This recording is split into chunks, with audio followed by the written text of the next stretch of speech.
Matud sa pag-asa nga nahimo ng low pressure area si Bagyong Doming, apan padayon gihapon kining magdala og pang-ulan sa Eastern Visayas ug sa Mindanao. Kaganinang alas 4 sa kaadlawon ang LPA nasigpatan sa 350 kilometers east northeast sa hinatuan Surigao del Sur. Giawhag gihapon ang katawhan nga dili magkumpiyansa ug padayong mag-monitor sa panahon.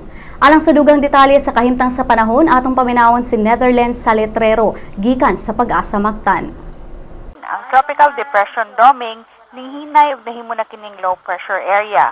Ug ganihang alas 10 sa buntag ang low pressure area gi-estimate base sa atong available data na nahimutang sa 470 kilometers east-southeast sa hinatuan Surigao del Sur.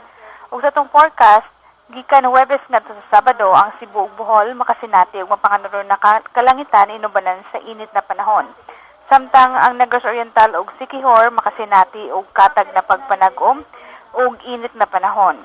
Pag-abot sa Lunes, ang Tibok Central Visayas makasinati og katag na pagpanag-om inubanan sa patak-patak na mga pag-ulan o pagpanugdog ug kilat. Mo kana atong latest weather update gikan diri sa Pag-asa Mactan, kini si Ned Saletrero. Daghang salamat.